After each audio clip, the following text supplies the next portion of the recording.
you looking for? What is the kind of characteristics or type of person that you can help that you are looking for to help you kind of filter through any candidates that you're getting? This person's good for customer care. This person's good for sales. What are some of your thoughts there?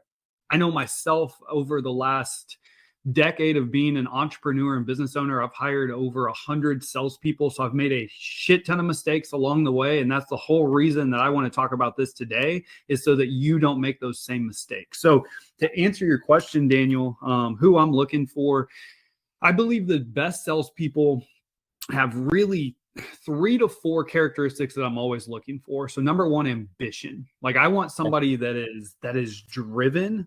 You could even put self-starter in that ambition category, but someone that has some goals, someone that has some big dreams, somebody that has also, when it comes to ambition, I like to look at individuals that have a proven record of ambition. Like, have they been athletes? What did they do in their school years, their college years, to show that they're ambitious? And then in the interview process, I'm going to be asking them, like, hey, what are some of your big goals in life? What are some of your big dreams in life? Like, what do you want to accomplish? So ambition, number 1.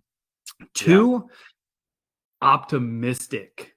All right, Okay. optimistic. Okay. Because think about this. In sales, in my opinion, sales is the best career in the world, but it is also the most difficult career in the world. Look, insurance sales is hard. Look, insurance sales is just hard. You have 1,000 different competitors out there. And so individuals that struggle with that positivity, that optimistic outlook, when you get told no all the time, that's going to weigh on you.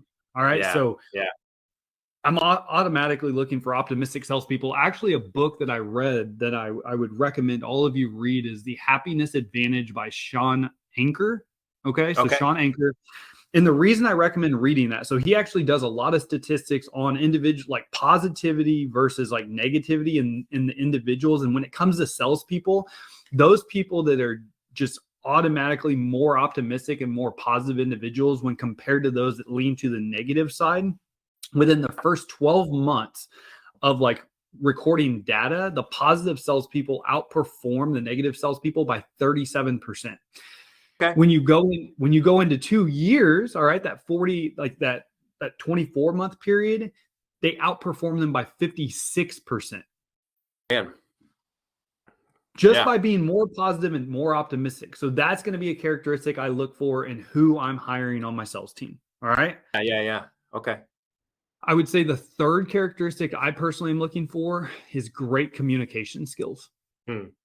Individuals that can just talk to people naturally. All right. So, and what I mean by that is active listening and curiosity.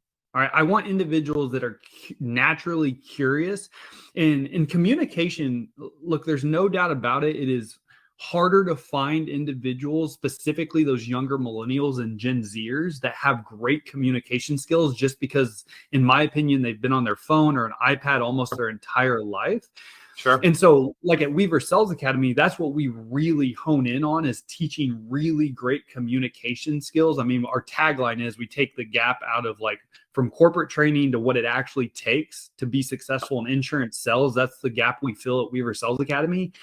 And the gap we truly feel is that conversation piece. Like, because transactional selling is trash, man. Like, if you treat a customer like a transaction, they're going to leave you like a transaction. And so I really believe that the competitive edge or competitive advantage you have as an insurance agency owner and insurance sales professional moving forward in the world that we're moving in technology is the ability to have real conversations with people that convert.